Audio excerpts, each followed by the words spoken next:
Stephen Hawking spent his entire life trying to understand the deepest mysteries of our universe.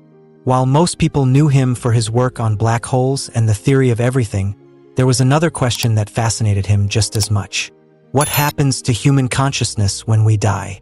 Does our awareness simply vanish, or does it continue in some form we cannot yet understand?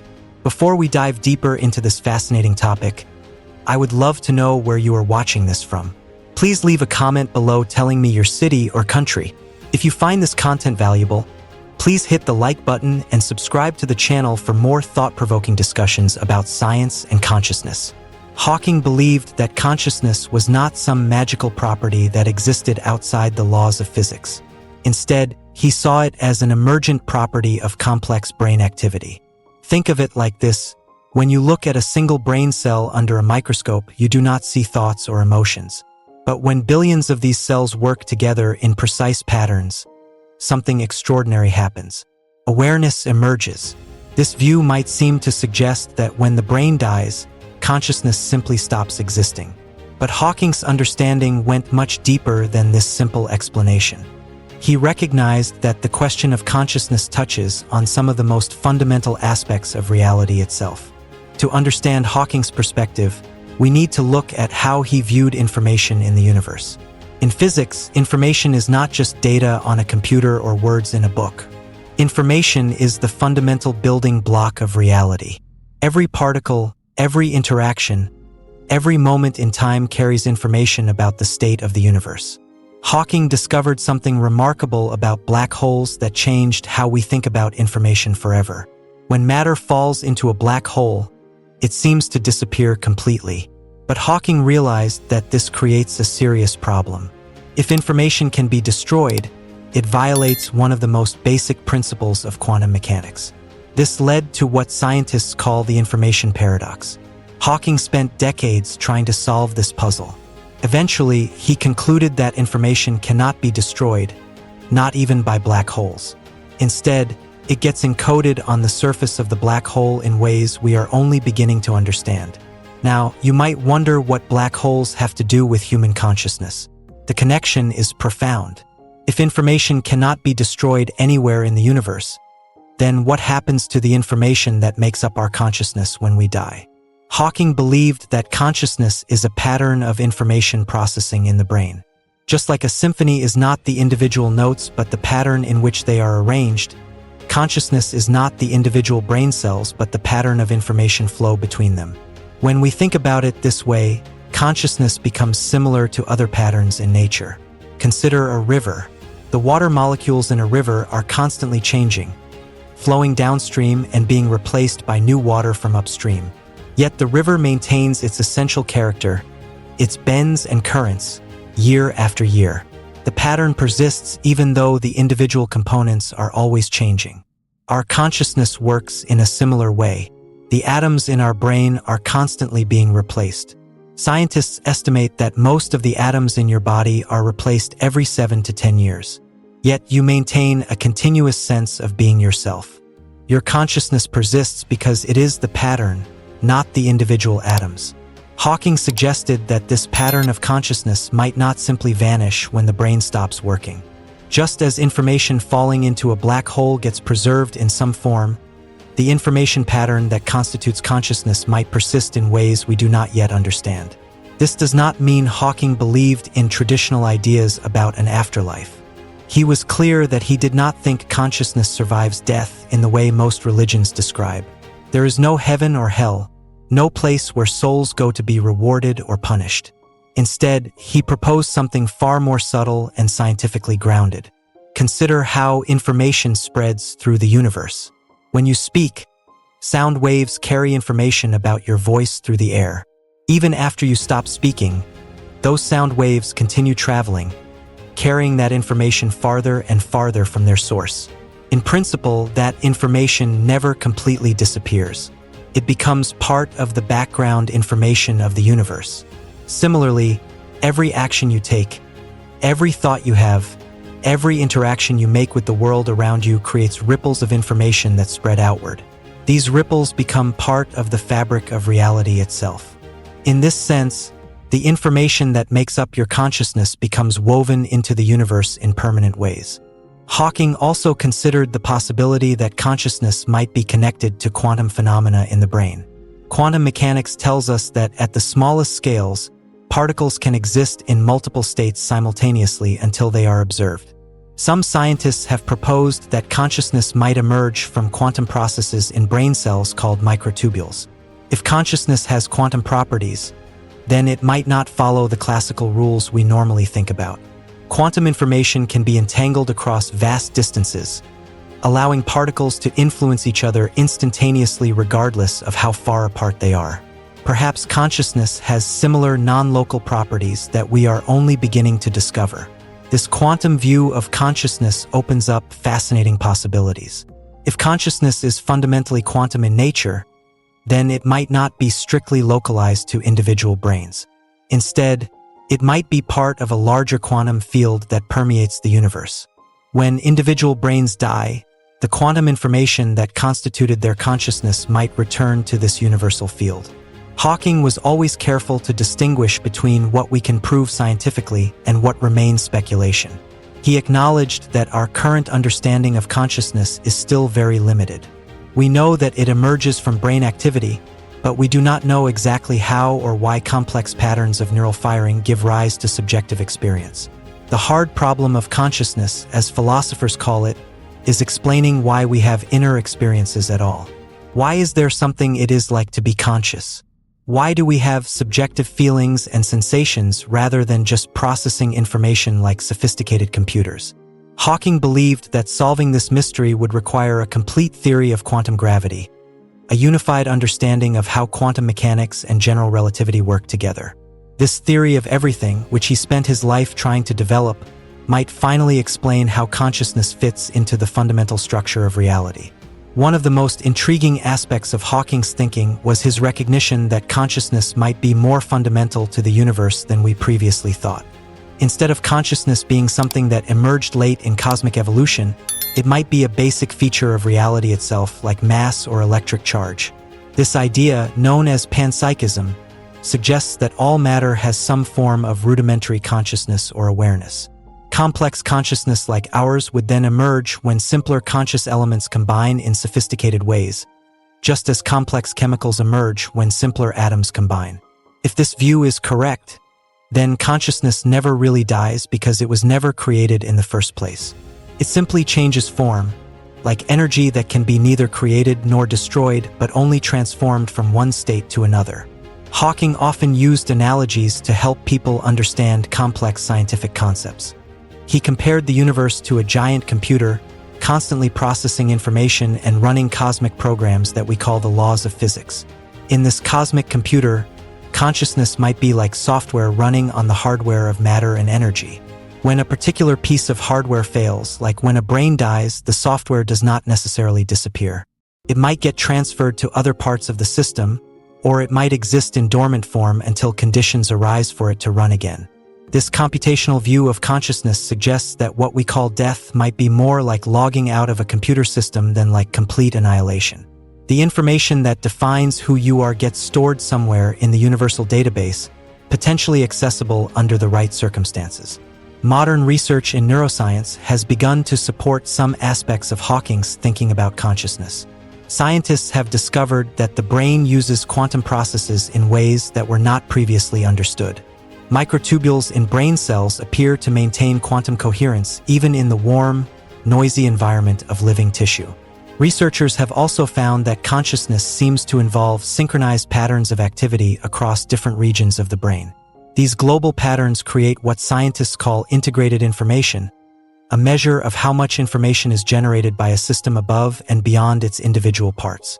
The more integrated information a system can generate, the more conscious it becomes.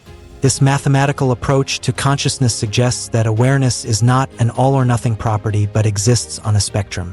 Humans have high levels of integrated information, while simpler animals have less, and individual cells have very little. But even systems with low levels of integrated information still possess some degree of awareness in this model. This supports the idea that consciousness is a fundamental feature of reality rather than something that emerges only in complex brains. Hawking was particularly interested in what this means for artificial intelligence. If consciousness is really about information integration, then sufficiently advanced computers might become conscious in their own right. This raises profound questions about the nature of identity and survival.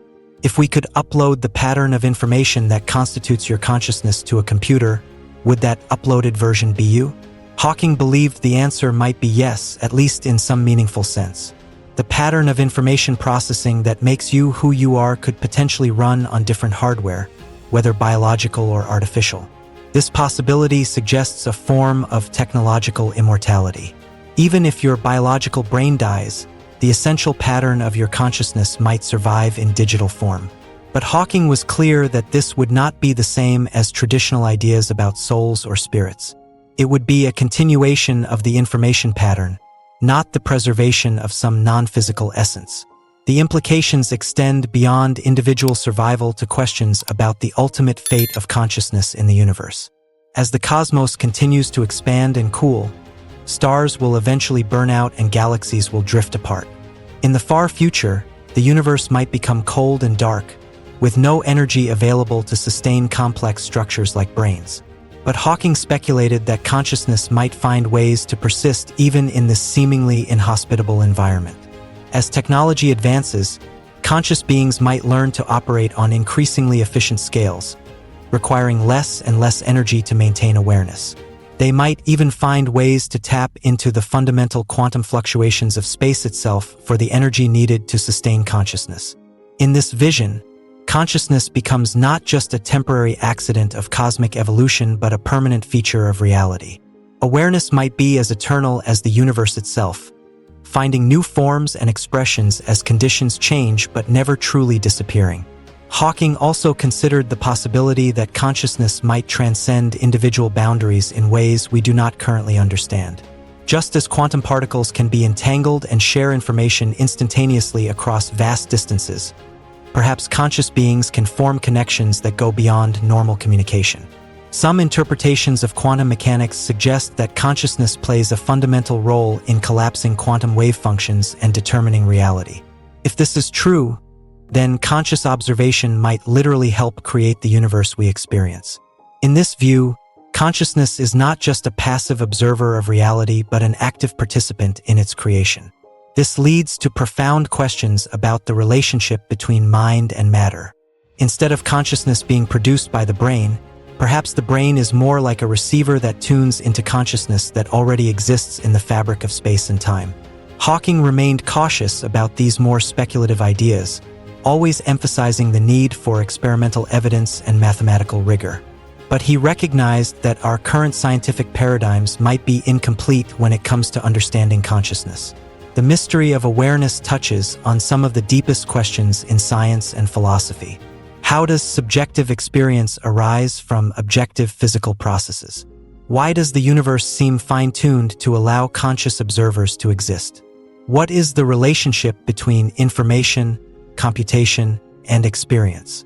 Hawking believed that answering these questions would require a revolution in our understanding of physics comparable to the discoveries of quantum mechanics and relativity. This new science of consciousness might reveal that awareness is woven into the very structure of reality in ways we are only beginning to imagine. One of the most beautiful aspects of Hawking's vision is that it preserves the scientific method while opening up new possibilities for understanding our place in the cosmos. Instead of dismissing consciousness as an illusion or reducing it to mere brain chemistry, he recognized it as a genuine mystery worthy of serious scientific investigation. His approach showed how we can explore questions about meaning and purpose using the tools of physics and mathematics. We do not need to abandon rational thinking to consider the possibility that consciousness might have eternal aspects. We just need to expand our conception of what science can investigate and explain. The practical implications of this view are profound. If consciousness really is a fundamental feature of reality, then every aware being in the universe shares a deep connection. We are not isolated islands of awareness floating in an unconscious sea of matter and energy. Instead, we are expressions of a cosmic consciousness that permeates all of existence. This perspective can change how we think about ethics and meaning. If consciousness is precious because it represents something fundamental about reality itself, then protecting and nurturing awareness wherever it exists becomes a cosmic responsibility. Hawking often spoke about the importance of continuing human space exploration and scientific discovery. He saw this not just as a way to ensure our species' survival, but as a way for consciousness to spread throughout the universe. Every new world we explore, every new form of life we discover, every new conscious being we encounter adds to the richness of cosmic awareness. The question of whether consciousness survives death remains open. Hawking never claimed to have definitive answers, only compelling possibilities based on our best current understanding of physics and information theory.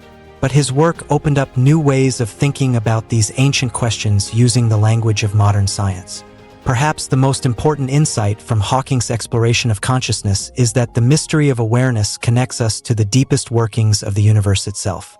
Understanding consciousness is not separate from understanding black holes, quantum mechanics, or the nature of space and time. They are all part of the same grand puzzle. As we continue to develop more sophisticated theories of physics and more advanced technologies for studying the brain, we may find that the boundary between mind and matter is not as clear as we once thought. Consciousness might emerge as a bridge between the subjective world of experience and the objective world of science. The eternal nature of awareness, as Hawking envisioned it, does not require belief in supernatural forces or abandoning scientific reasoning. Instead, it emerges naturally from taking seriously what physics tells us about information, quantum mechanics, and the fundamental structure of reality. Whether consciousness survives death in any meaningful sense remains one of the great unanswered questions of our time. But thanks to Hawking's groundbreaking work, we now have scientific frameworks for thinking about these questions that our ancestors could never have imagined. The journey to understand consciousness is far from over. Each new discovery in neuroscience, quantum physics, and artificial intelligence adds pieces to the puzzle. Future generations of scientists will build on Hawking's insights to develop even deeper understanding of the nature of awareness and its place in the cosmic order. What remains clear is that consciousness represents something genuinely special in the universe. Whether it emerges from complex computation, quantum processes, or more fundamental features of reality we have yet to discover, awareness brings something unique to existence. It transforms the universe from a collection of particles and forces into something that can know itself, appreciate beauty, and contemplate its own nature. Stephen Hawking's exploration of consciousness reminds us that science at its best does not diminish wonder but enhances it. By understanding how awareness might be woven into the fabric of reality itself, we gain a deeper appreciation for the mystery and majesty of existence. The eternal nature of consciousness, whether realized through quantum information, cosmic computation, or phenomena we have yet to discover, suggests that every moment of awareness is precious beyond measure. In contemplating these ideas, we are participating in the universe's attempt to understand itself. Through our conscious minds, the cosmos becomes aware of its own beauty, complexity, and profound interconnectedness. This may be the ultimate meaning of consciousness and the reason why, in Hawking's vision, awareness itself might be as eternal as the stars. Thank you for taking this journey with me into one of the most profound questions science has ever attempted to answer. If this exploration of consciousness and eternity has sparked your curiosity, please share your thoughts in the comments below. What do you think happens to awareness when we die? Do you believe consciousness might be a fundamental feature of the universe? I would love to hear your perspectives. Please like this video if it has given you something valuable to think about, and subscribe to the channel for more explorations at the intersection of science, consciousness, and the deepest mysteries of existence.